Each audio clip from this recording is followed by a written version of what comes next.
Hello, जय Hind dear students, स्वागत है आप लोगों का फिजिक्स विद राहुल गिरी में। स्टूडेंट्स, आप लोग पढ़ रहे हैं वेव ऑप्टिक्स में मैंने आप लोग को इंटरफेरेंस बताया। इंटरफेरेंस में मैंने आपको दिखाया कि दो waves y1 equal to a1 sine omega T and y2 equal to a2 sine omega T plus phi superimpose करेंगे तो न्यू वेव फॉर्म हुई A sine omega T plus theta. इन दोनों की रिजल्टेंट वेव ये आई जिसमें आपने ए के लिए फार्मूला फाइंड किया अंडर रूट ए1 और ए2 के टर्म में A1 square plus A2 square plus twice of A1 A2 cos five. और थीटा के लिए आपने फार्मूला फाइंड किया।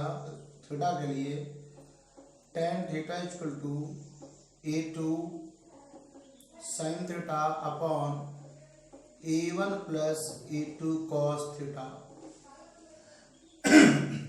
आपने ये फाइंड किया और चूंकि आपने कहा कि intensity that is proportional to amplitude to the square, therefore intensity आ गई is equal to squaring on both side करने पर I1 plus I2 plus 2 under root I1 I2 cos phi. फिर नहीं, यहाँ तक नहीं, तो इसलिए बताया गया इसमें स्टूडेंट्स सिर्फ I1 प्लस I2 होता, डायरेक्ट इल्यूमिनेशन होता, कोई इंटरफेरेंस की बात ना होती। यहाँ पे additional term 2 under root I1 I2 cos phi decides about the interference of the light. यानी this additional term gives minima at some points and maxima at some other points. Therefore, this term is known as interference term. इस term को क्या नाम दिया गया? Interference term. Interference term नाम दिया गया। फिर इसमें कहा गया अब आपको कंडीशन ऑफ मैक्सिमा मिनिमा बताई गई।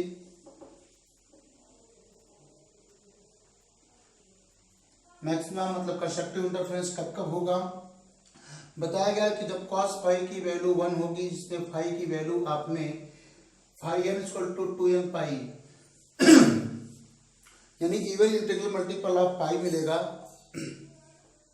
जिन पॉइंट्स पर phase difference even integral multiple of pi होगा या पाथ डिफरेंस, जो फार्मूला हमारा था path difference equal to lambda upon 2 pi into phase difference, इसी से मिला हमको path difference at nth fringe is equal to मिला था n लैम्डा, जहां पर n की वैल्यू 0 1 2 3 सो ऑन रही। These are the conditions of maxima. जहां जहां पे path difference integral multiple of lambda होगा या phase difference even integral multiple of pi होगा, वहां पर आपको कंस्ट्रक्टिव इंटरफेरेंस मैक्सिमा देखने को मिलेगा। फिर आगे आपको कंडीशन ऑफ मिनिमा देखने को मिली। कंडीशन ऑफ मिनिमम में आपने क्या देखा, इसमें कहा cos फाइव की वैल्यू मिनिमम यानी -1 होनी चाहिए। दिस इंप्लाइज दैट फाइव की वैल्यू होनी चाहिए 2n - 1 into pi means odd multiple of pi और इंटीग्रल मल्टीपल ऑफ पाई होना चाहिए, जहां पर n की वैल्यू 1 2 3 सो ऑन होनी चाहिए। तो पाथ डिफरेंस जो आपको मिला क्या मिला 2n - 1 इंटू लेमडा बाई 2, उसी फार्मूले से मिला है ना। ये जो फार्मूला अपना है n की वैल्यू 1 2 3 को अगर रखते जाए तो पाथ डिफरेंस होना चाहिए lambda by 2 3 lambda by 2 5 lambda by 2 so on. Condition of maxima, condition of minima, ये आपने देखा। ये कंडीशन है, क्या है कंडीशंस। जिन जिन पॉइंट्स पर path difference integral multiple of lambda होगा वहां पे मैक्सिमा देखने को मिलेगा। जिन जिन पोजीशंस पर path difference odd multiple of lambda by 2 होगा उन पोजीशंस पर मिनिमा देखने को मिलेगा। अभी वो पोजीशंस कौन कौन सी होंगी अभी आपने नेक्स्ट लेक्चर में देखा था। क्या देखा था मैं उसके बारे में भी बताता हूँ। पोजीशन के बारे में फाइंड करने के लिए आपने सॉल्व किया हुआ था और आपको मिला था, क्या मिला था आपको path difference equal to x d upon x small d upon capital D. कैसे मिला था? मैंने कहा आपने ऐसे सोर्सेस ले रखे थे, स्क्रीन ले रखे थे, सोर्सेस से स्क्रीन की डिस्टेंस कैपिटल डी थी, सोर्सेस के बीच की डिस्टेंस स्मॉल डी, और एक सोर्स से लाइट रे चल करके आई, दूसरी सोर्स से भी लाइट रे चल करके आई, S1 S2 point P, mid point इसको हम लोग O अगर मान लें, यहां से डिस्टेंस ऑफ P को x माना गया था, है ना, तो ये d/2 हो गई थी, d/2 हो गई थी, इसी प्रकार से कैलकुलेशन किया गया था। तो distance of point from the centre of the screen is x, separation between the two coherent sources is small d, and capital D is the distance of screen from the sources. तो आपको path difference point P पर पहुंचने वाले दोनों waves में जो path difference आएगा x dy capital D होगा। ये तो पाथ डिफरेंस आपने निकाला है ना, x डिस्टेंस पर जो वेव्स आ रही हैं उनमें पाथ डिफरेंस कितना होगा।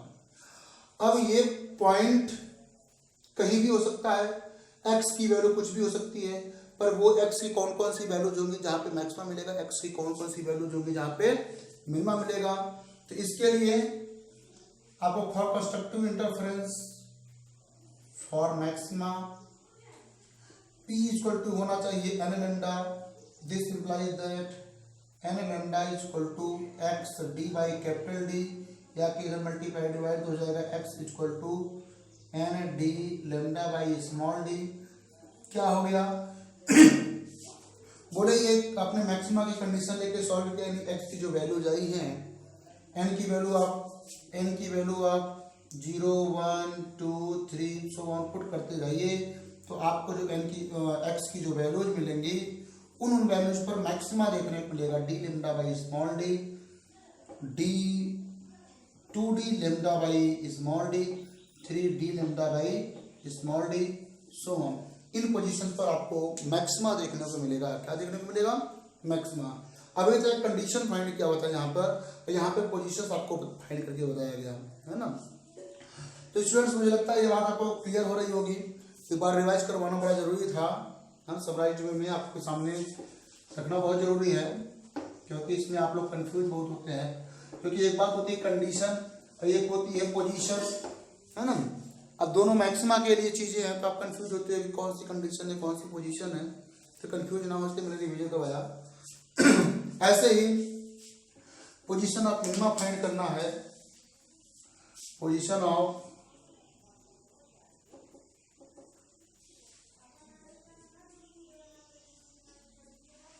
मिनिमा फाइंड करना है।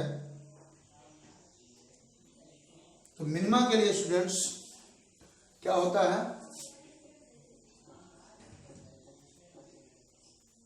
मिनिमा के लिए स्टूडेंट्स जो शर्त होती है p equal to 2n minus 1 into lambda by 2 होती है।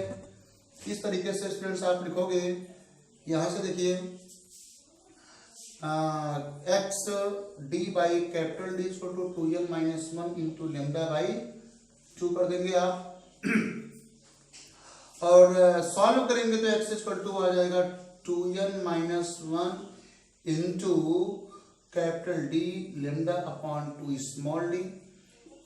मैंने कहा इन पोजीशंस पर जो है मिनिमा मिलेंगी, मतलब odd multiple of d lambda by 2d, x की वो वैल्यू जो odd integral multiple of d lambda by 2d हैं उन पर मिनिमा यानी डार्क फ्रिंजेस देखने को मिलेंगी। इसमें हमने कहा n की वैल्यूज क्या क्या होंगी 1 2 3 सो ऑन, क्योंकि जीरोथ पोजीशन पर मैक्सिमा ही होती है, जीरोथ पोजीशन पर मिनिमा नहीं होती है, इसलिए n की स्टार्टिंग 1 से कर रहे हो, यहाँ पे माइनस यूज कर रहे हैं। तो स्टूडेंट्स एक्सएन डैश की जो वैल्यूज आ जाएंगे क्या आ जाएंगी, आप वैल्यूज को पुट करते जाइए, तो d लेमडा बाई 2d आएगा, 3d लेमडा बाई 2d आएगा, 5d लेमडा बाई 2d आएगा, सो ऑन। इस तरह से आपने देख लिया कौन कौन सी पोजीशन है जहाँ पे मैक्सिमम मिल रहा है, कौन कौन सी पोजीशन है जहाँ पे मिनिमा मिल रहा है। तो और आप देखें, अगर आप कंपेयर करके देखें तो मैक्सिमाज के बीच में मिनिमा है, मैक्सिमाज के बीच में मिनिमा है। हाँ, यहाँ पर एक पोजीशन नहीं लिखा है 0, मैक्सिमास के बीच में मिनिमा आ रही हैं। इसके बाद एक और इंपॉर्टेंट चीज कैलकुलेट की गई, फ्रिंज विड्थ। क्या कैलकुलेट की गई? Fringe width.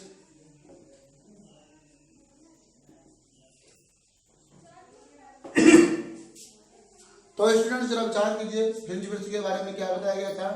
क्या width of bright fringe, width of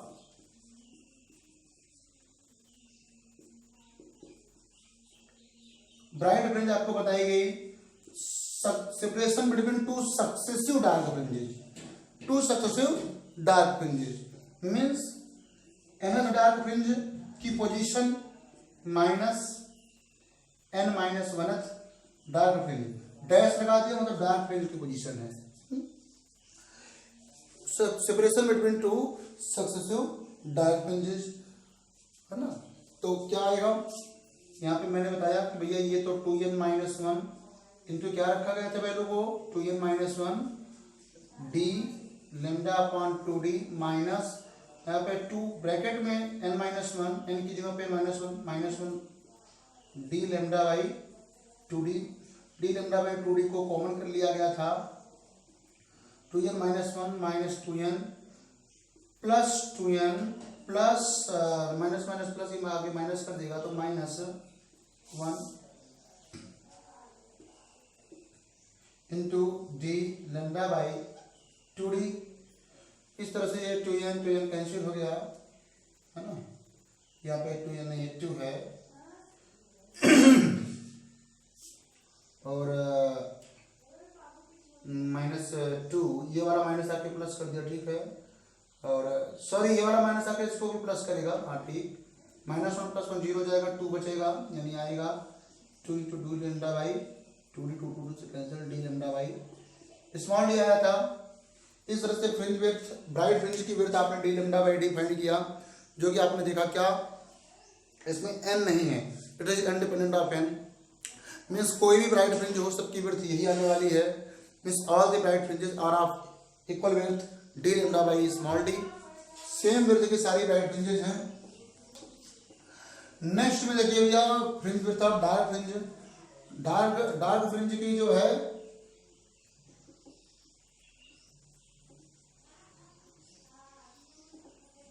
successive separation between two successive bright fringe xn minus x n minus one, यहाँ पे n लेमडा होता है माइनस सॉरी पोजीशन अगर लिखा जाए तो क्या था n into D lambda by small D, n minus one D lambda by small D. इसको भी सॉल्व किया गया था तो क्या आया था? D lambda by small D आ गया था। डार्क फ्रिंज की भी वर्थ वही आ गई और it is also independent of n, means all the dark fringes are of same width and are equal to width of bright fringe. Dark fringe और ब्राइट फ्रिंज दोनों की विड्थ सेम आगे, दोनों यानी सेम थिकनेस की होती है, यानी सेपरेशन दोनों के बीच में हमेशा ऑलवेज सेम रहेगा। इस प्रकार से हमने कहा आप इंटेंसिटी डिस्ट्रीब्यूशन कर्व आप ड्रॉ कर सकते हैं। इंटेंसिटी डिस्ट्रीब्यूशन कर्व आपने कैसे ड्रॉ कर दिया? क्या पोजीशन पता हो गई, विड्थ पता हो गई, अब तो आराम से इंटेंसिटी डिस्ट्रीब्यूशन कर्व ड्रॉ किया जा सकता है। उसके लिए आप एक अगर एजम्पशन कर लें कि A1 is equal to A2 हो जाए तो intensity I1 is equal to I2 हो जाएंगी और इज इक्वल टू आप I0 मान लीजिए, है ना। तो आप क्या लिखेंगे? आई मैक्स की वैल्यू मैंने कहा फाइंड किए हुए थे, आई मैक्स की वैल्यू याद होगा आपको, I under root I1 plus under root I2 to the whole square, पिछले लेक्चर में मैंने करवाया था। तो आई मैक्स इक्वल टू जो आता है under root I0 plus under root I0 to the whole square, two under root I0 same thing, दो बार है ऐड हो गई, स्क्वायर कर दिया 4I0 आ गया। आई मैक्स की वैल्यू ये आ गई। आई मिनिमम की वैल्यू स्टूडेंट्स आपने क्या फाइंड किया हुआ था? Under root I1 minus under root I2 to the whole square. अब यहाँ पर आप लिखेंगे under root I0 minus under root I0 to the whole square, ये वैल्यू आ जाएगी 0। इन सब बातों को ध्यान में रखते हुए इंटेंसिटी डिस्ट्रीब्यूशन कर्व हमने ड्रॉ किया हुआ था। कैसा था कर्व?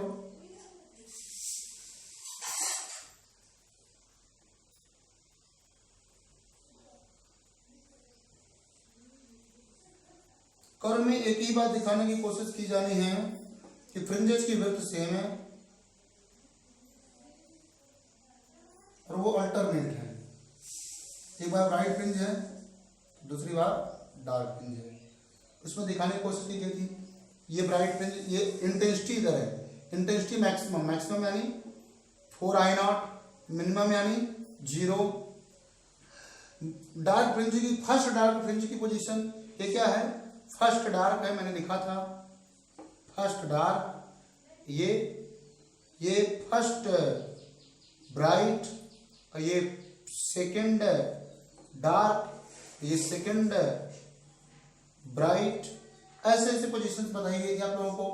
और ये पोजीशन फर्स्ट डार्क की पोजीशन आपने क्या फाइंड किया हुआ है, d लेमडा अपॉन 2d, और यहाँ पे d लेमडा अपॉन d।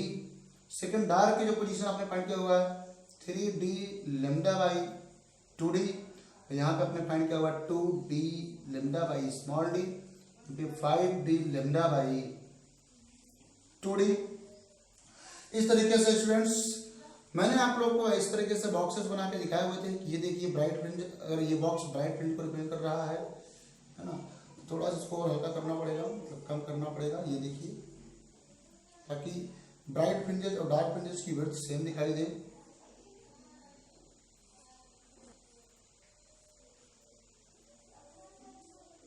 ये देखिए स्टूडेंट्स, थोड़ा यहाँ पे कम दिखाई दे रहा है, तो आप थोड़ा सा इसको और कम कर दीजिए।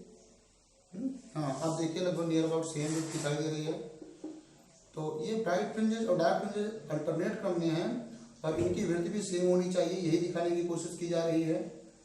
ये देखिए, ऐसे ही इधर भी आप बना दीजिए। तो ये जो मैं बॉक्स बना रहा हूँ ब्राइट फ्रिंजेस को रिप्रेजेंट कर रही है, और जो बॉक्स के बाहर का है सपोज ये डार्क फ्रिंजेस को रिप्रेजेंट कर रहा है ना। बस इसमें एक ही बात दिखाना है कि ब्राइट फ्रिंजेस और डार्क फ्रिंजेस की विड्थ जो है सेम है। तो ये बीच का गैप भी उतना ही होना चाहिए जितना बॉक्स के भीतर का लेंथ होना चाहिए, ये दिखाने की कोशिश कर की गई है। और ये विड्थ कितनी है, ये जो विड्थ है वो है d lambda by small d, इसे कहते हैं इंटेंसिटी डिस्ट्रीब्यूशन कर्व। यहाँ भी पोजीशन बताई गई थी, यहाँ भी पोजीशन, यहाँ भी, ये सारी पोजीशन इधर भी आती जाएंगी, नेगेटिव में आएंगी। ओके फ्रेंड्स, तो मुझे लगता है आपको ये इंटेंसिटी डिस्ट्रीब्यूशन कर्व भी आपको समझ में आ गया होगा। अब यहाँ पर एक क्वेश्चन राइज होता है, छोटे छोटे क्वेश्चन जो इसमें राइज होते हैं मैं आपको बताता हूँ। क्वेश्चन राइज होता है कि क्या इसमें law of conservation of energy follow होती है क्या, है ना।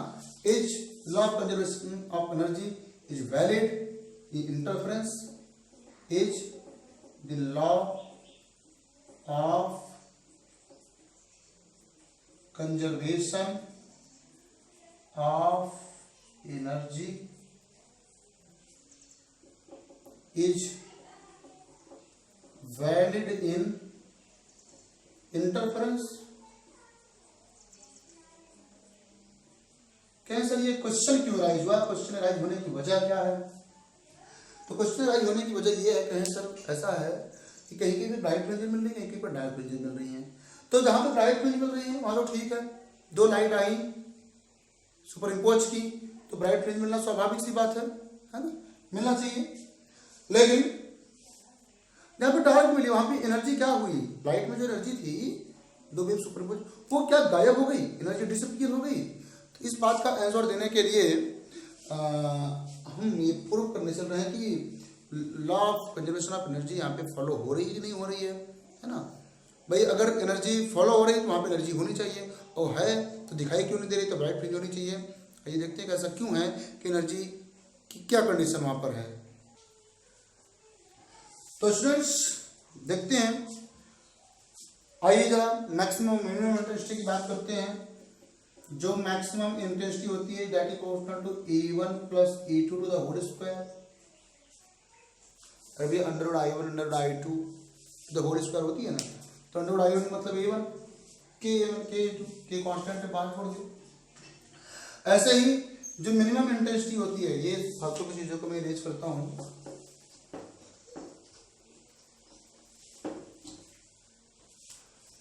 जो मिनिमम इंटेंसिटी होती है that is a1 minus a2 to the whole square.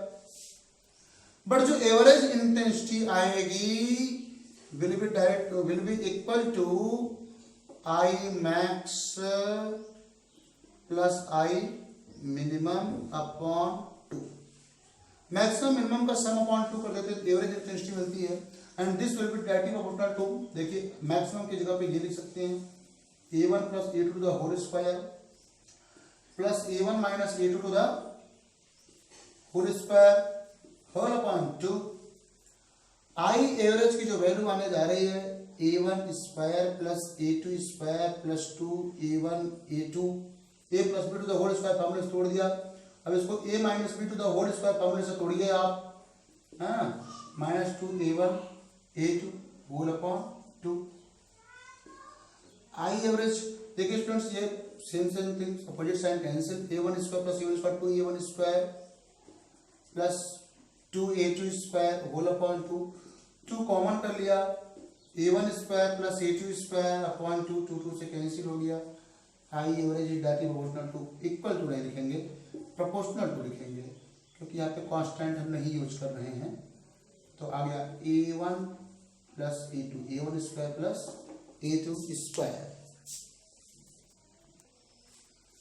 तो students average intensity interference pattern क्या होगी, ये मिल गई आपको।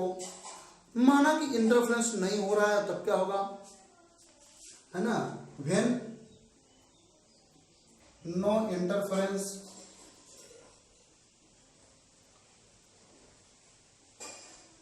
टेक्स प्लेस, जब कोई इंटरफेरेंस नहीं होता है तब क्या होगा। तब एक सिंपल सी बात, जो रिजल्टेंट इंटेंसिटी होगी दोनों इंटेंसिटीज के सम के बराबर होंगी। दो लाइट आकर के इंसिडेंट हुई, दोनों की इंटेंसिटी क्या है, दोनों को ऐड कर लीजिए, वो रिजल्टेंट इंटेंसिटी हो जाएगी। लेकिन ऐसा होगा तो this will be directly proportional to a1 square plus a2 square. Equation number 1, equation number इधर 1 इधर 2, 1 और 2 को देख के विचार कीजिए। 1 में जो एवरेज इंटेंसिटी है और 2 में जो एवरेज इंटेंसिटी है वो सेम सेम आ रही है। Means law of conservation of energy is valid in the interference pattern. Law of conservation of energy valid है ना, क्योंकि दोनों सेम आ रहा है। इंटरफेरेंस हो रहा है तो भी रिजल्टेंट इंटेंसिटी वही है, और इंटरफेरेंस नहीं हो रहा तो भी इंटेंसिटी वही है। तो इसमें आप आराम से कह सकते हैं कि कोई इसमें चेंज नहीं है। तो क्वेश्चन राइज होता है कि जो at the position of minima in interference pattern energy disappear हुई है, वो कहां गई है, वो equal amount of energy is appeared in bright fringe. The amount of, भाई एक्सप्लेनेशन कि वहां पे एनर्जी का इनबैलेंस क्यों दिखाई दे रहा है ना। तो उसमें कह सकते हैं the energy disappeared at the position of minima equally appeared at the position of maximum. Minima पर जितनी एनर्जी डिसअपीयर दिखाई देती है उतनी एनर्जी मैक्सिमा पर अपीयर हो जाती है। अतः एवरेज एनर्जी सेम रहती है, उसमें किसी प्रकार की एनर्जी का लॉस नहीं होता है। जब वेव सुपर इम्पोज करती है किसी प्रकार एनर्जी का लॉस नहीं होता है। ऐसे तो मुझे लगता है आपको ये बात समझ में आ गई होगी कि इसमें किसी प्रकार की एनर्जी का लॉस नहीं होता है। Means law of conservation of energy is valid in interference of light. एक और क्वेश्चन राइज होता है स्टूडेंट्स कि मैक्सिमम इंटेंसिटी और मिनिमम इंटेंसिटी का रेशियो क्या है। तो क्या है, मैक्सिमम इंटेंसिटी और मिनिमम इंटेंसिटी का जो रेशियो होगा √I1 plus √I2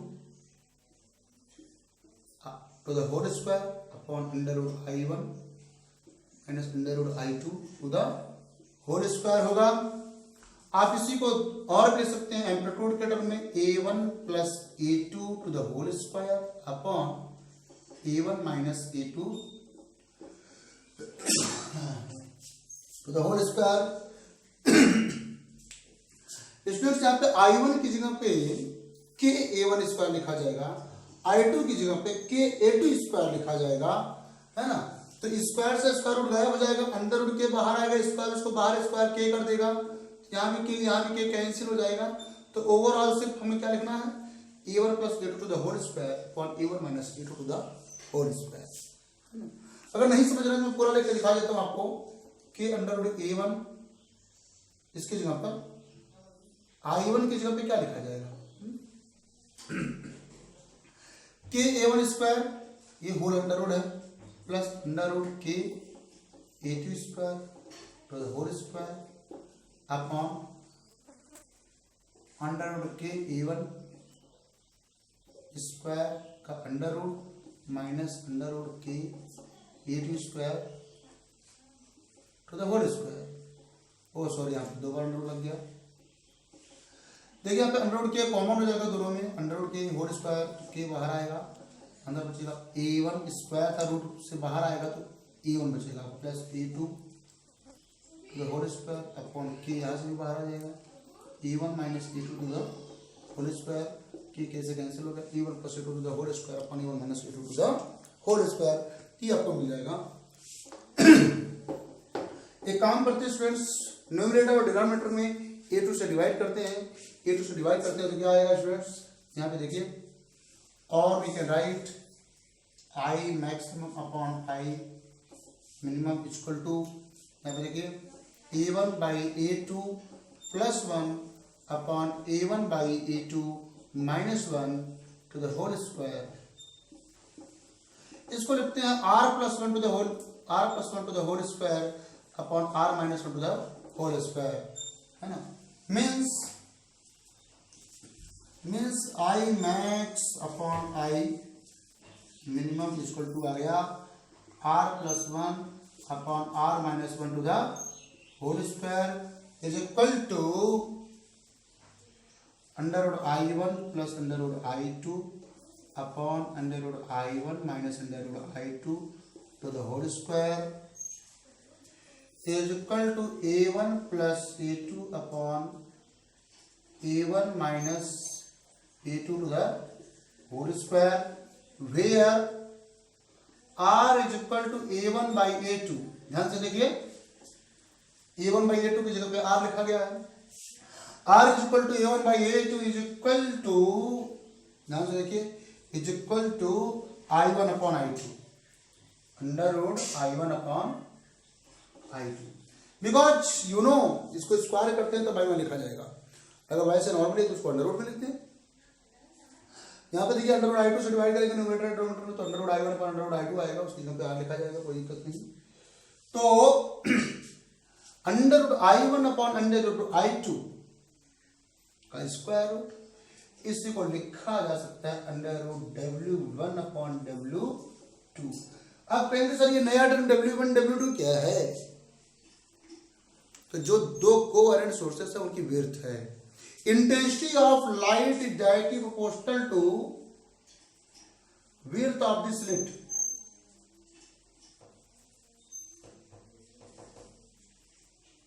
width of the slit, this implies that i1 upon i2 is equal to, two coherent sources से लाइट निकल रही है ना, यहां से इनकी विड्थ अगर W1 है, यहां से ये तक ये विड्थ, इसकी विड्थ W2 है, तो इंटेंसिटी जो निकली है I1 I2 विड्थ के प्रोपोर्शन में होंगी W1 अपॉन W2। तो intensity of light is directly proportional to width of the slit, therefore we can write is equal to W1 by W2, and this is known as amplitude ratio. क्या बोलते हैं इसको,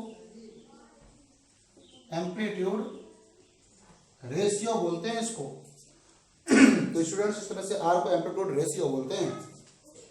और आप ध्यान दीजिए इसमें, अगर आप इसका स्क्वायर कर दें तो आर स्क्वायर इक्वल टू क्या आएगा, a1 square by a2 square equal to i1 upon i2 equal to w1 upon w2। Where w1 and w2, note कर लीजिए, w1 and w2 are the widths of the slits। Okay students, तो मुझे लगता है आपको ये बात भी क्लियर हुई होगी अब दूसरी बात सामने निकल के आती है कि ये जो इंटरफ्रेंस ऑप्टेन करने वाला, इंटरफ्रेंस पैटर्न ऑप्टेन करने वाला पूरा ऑपरेटर्स है, उसको किसी ऐसे मीडियम में इमर्स कर दे जिसका रिफ्लेक्टिव इंडेक्स म्यू है, तो क्या फर्क पड़ेगा? क्या फ्रिंज विड्थ पर कोई फर्क पड़ेगा? बिल्कुल पड़ेगा। सभी बातों पर, फ्रिंज विड्थ पे फर्क पड़ेगा, फ्रिंज की पोजीशन पे फर्क पड़ेगा, सब बातों पे फर्क पड़ेगा। क्या फर्क पड़ेगा मैं आपको बताता हूं, जरा देखिए। If the whole apparatus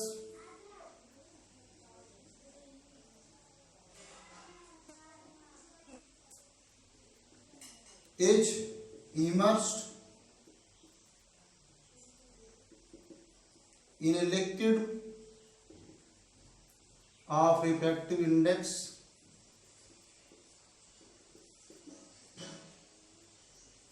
mu, तो जानते हैं जो फ्रिंज विड्थ है बीटा इज इक्वल टू, क्या बोलते हैं इसको, D lambda by small D. B lambda by beta equal to D lambda by small D. क्या फर्क पड़ेगा कि डी तो सेम रहेगा, ऑपरेटर्स को पूरा पूरा गोली इमर्स कर रहे हैं ना, तो कैपिटल डी सेम रहेगा, स्मॉल डी सेम रहेगा, बस लेमडा पे चेंज हो जाएगा। क्योंकि you know when light travel from one medium to another then its wavelength is changed, उसकी वेवलेंथ चेंज हो जाती है, आपने सब पढ़ा हुआ है। हाँ, और when immersed in liquid the lambda becomes lambda dash, where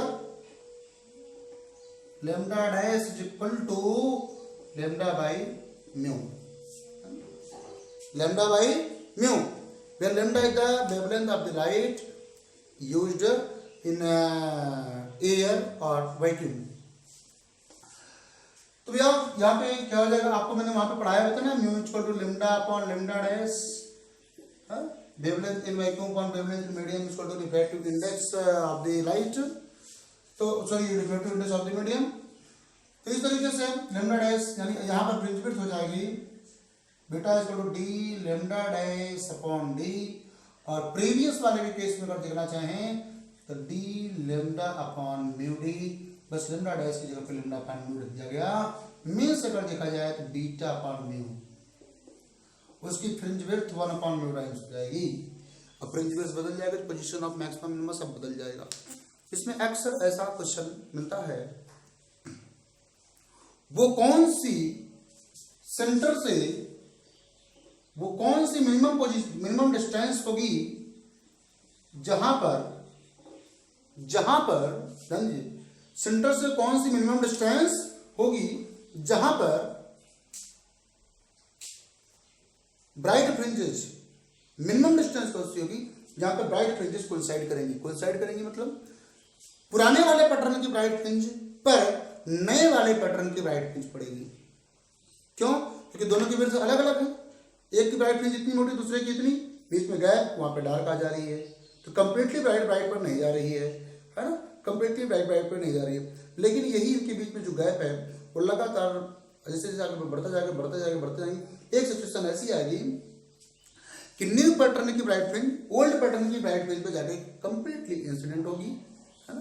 position की बात कर रहा हूँ, पोजीशन सेम आएगी, तो वो पोजीशन सेम आए, है ना, उसके लिए क्या शर्त है? उसके लिए शर्त ये है कि ये कंडीशन तभी होगी जब ओल्ड पैटर्न की nth ब्राइट फ्रिंज पर न्यू पैटर्न की n+1th ब्राइट फ्रिंज इंसिडेंट होगी। दोनों की ब्राइट फ्रिंजेस एक दूसरे पे कोइंसाइड करेंगी, ओल्ड पैटर्न की ब्राइट फ्रिंज न्यू पैटर्न की ब्राइट फ्रिंज पे कोइंसाइड करेगी, तो काउंट करोगे ओल्ड पैटर्न की nवीं ब्राइट फ्रिंज पर न्यू पैटर्न की n+1वीं ब्राइट फ्रिंज कोइंसाइड करी होगी। ये बिल्कुल वैसे ही होता है जैसे कि वर्नियर कैलिपर्स में आप देखते हैं, जो वर्नियर स्केल का गैप होता है मेन स्केल के लीस्ट डिवीजन से थोड़ा सा कम होता है।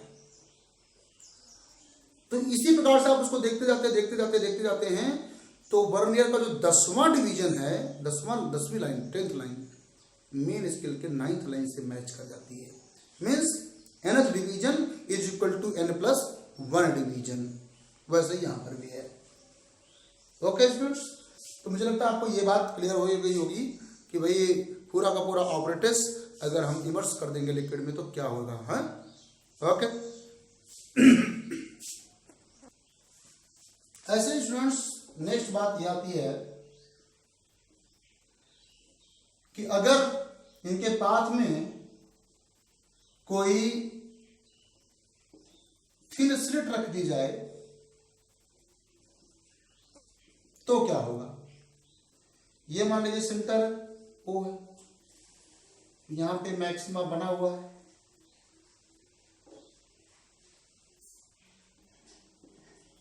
इस तरह से मैक्सिमा बना हुआ है। तो मैक्सिमा बना हुआ क्या, अभी इसमें एक टी थिकनेस की किसी एक सोर्स लाइट के पाथ में टी थिकनेस की ट्रांसपेरेंट मीडियम रख दिया गया। टी थिकनेस का म्यू रिफ्रैक्टिव इंडेक्स का मीडियम, पूरा whole apparatus mu refractive index वाले मीडियम में नहीं डाला गया, सिर्फ एक सोर्स से आने वाले लाइट के पाथ में टी थिकनेस का स्लैब रख दिया गया या स्लिट रख दी गई। तो ट्रांसपेरेंट मीडियम का थिन शीट रख दी गई है ना, थिन शीट। ये क्या है, thin sheet of transparent medium.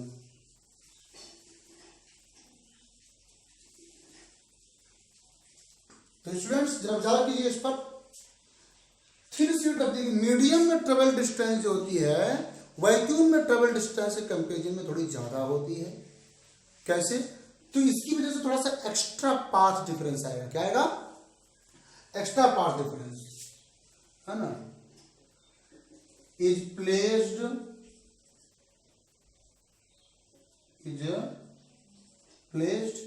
then additional path difference, additional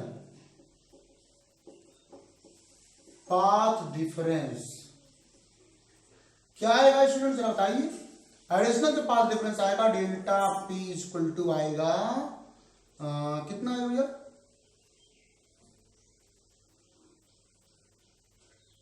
T है ना, या डिस्टेंस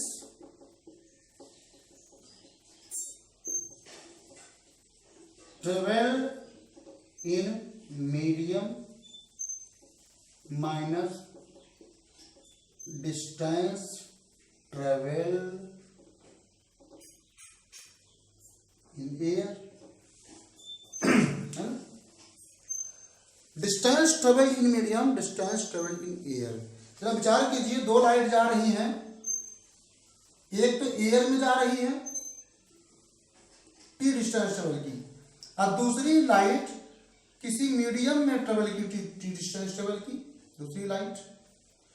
तो किसका डिस्टेंस ज्यादा माना जाएगा, क्योंकि आपने देखा हुआ है refractive index of a medium equal to refractive index velocity in vacuum upon velocity in medium, v1 by v2 पढ़ा हुआ। टाइम टी में ट्रेवल डिस्टेंस की बात करें तो time T velocity into time करते हैं तो डिस्टेंस मिलती है। तो आगे हम यूज करो distance travel in air upon distance travel in medium. तो distance travel in medium equal to distance travel in air, या distance travel in medium into mu equal to distance travel in air. Okay, तो medium में travel distance हमारे पास है T, इसमें mu से multiply कर देंगे तो डिस्टेंस ट्रेवल इन एयर हो जाएगा। तो डेल्टा पी इक्वल टू आ जाएगा mu T minus one, sorry mu T minus T. Distance travel in air, पहले जो डिस्टेंस ट्रेवल करी थी वो सिर्फ और सिर्फ टी ट्रेवल की थी, अब भी वो रे डिस्टेंस टी ही ट्रेवल की है लेकिन मीडियम के अंदर ट्रेवल की गई है। तो मीडियम के अंदर ट्रेवल की गई डिस्टेंस टी वो म्यू टी के इक्विवेलेंट है। किसके इक्विवेलेंट है, म्यू टी। तो पहले टी ट्रेवल किया था, अब म्यू टी ट्रेवल किया, तो एडिशनल पाथ डिफरेंस क्या आएगा, mu T minus T equal to mu minus one into T. वैसे भी स्टूडेंट्स आपको मैं रे ऑप्टिक्स में सारी बातें आपको बता चुका हूँ कि कैसे शिफ्ट होता है, पाथ डिफरेंस कैसे, शिफ्ट कैसे होता है, ये सब बता चुका हूँ। तो इतने की शिफ्ट होनी चाहिए, mu minus one into T. Additional path difference है, means from the formula P equal to x D by capital D, implies that x equal to capital D into P by small D, लाके multiply divide. तो सोचिए x distance पर, चाहे bright हो चाहे dark हो, उससे नहीं मतलब है, मतलब है कोई भी फ्रिंज रही हो तो पाथ डिफरेंस ये, लेकिन वो प्रीवियस पोजीशन हो गई। ये कौन सी पोजीशन हो गई? ये प्रीवियस पोजीशन। न्यू पोजीशन क्या होगी? न्यू पोजीशन हो जाएगी x dash equal to D P plus delta P upon D.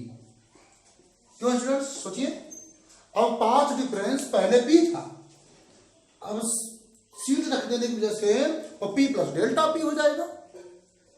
तो उसी फ्रिंज की न्यू पोजीशन आएगी D P plus delta P upon small D.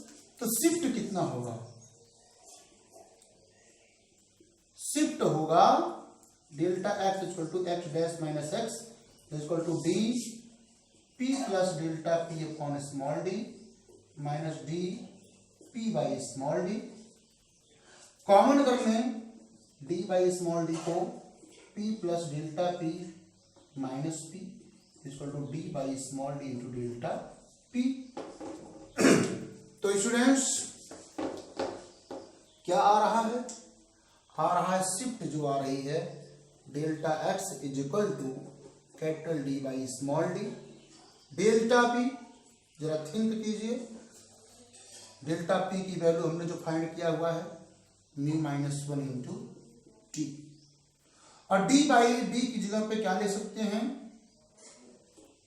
Beta by lambda भी ले सकते हैं, mu minus one into T ले सकते हैं। क्यों? क्योंकि बीटा इक्वल टू होता है, बीटा इक्वल टू अपने फॉर्मूला फाइंड किया होगा D lambda by small D. Beta equal to अपने फाइंड किया D lambda by small D. तो आप लेमडा को लाके डिवाइड कर दें तो beta by lambda equal to capital D by small D हो जाएगा। इसीलिए हमने डेल्टा इक्वल टू दिस लिखा। शिफ्ट इन फ्रिंज हो जाएगा, मींस फ्रिंजेस सारी की सारी फ्रिंजेस शिफ्ट कर जाएंगी, है ना, जो इधर शिफ्ट रखा गया उसकी तरफ। तो इस तरह से नई पोजीशन कुछ इस तरीके से हो सकती है, इधर थोड़ा सा शिफ्टिंग हो जाएगा, है थोड़ी थोड़ी शिफ्टिंग हो जाएगी। जो यहाँ पे है वो यहाँ पे हो जाएगी। शिफ्टिंग जो है कितने की हो रही है? डेल्टा एक्स की हो रही है।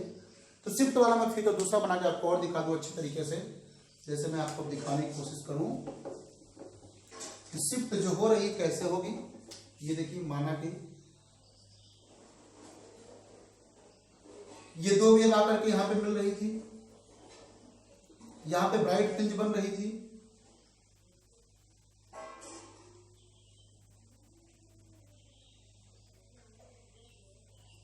ओके। यहां पे क्या बन रही थी? ब्राइट फ्रिंज बन रही थी। अब हमने क्या किया? एक रे के पाथ में हमने स्लिट रख दिया। तो जिस रे के पाथ में हमने थिन स्लिट रखा हुआ है, ये जो सेंट्रल मैक्सिमा है उसकी तरफ शिफ्ट हो जाएगी। मतलब ये थोड़ा सा अब जो है ये ऐसे बनने लगेगी।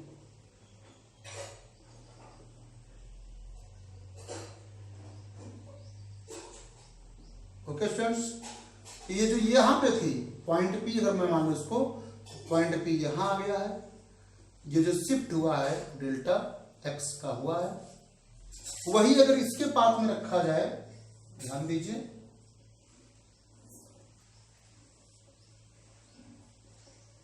इसके पाथ में अगर शीट को रख दिया गया तो शिफ्टिंग जो होगी वो इधर होगी।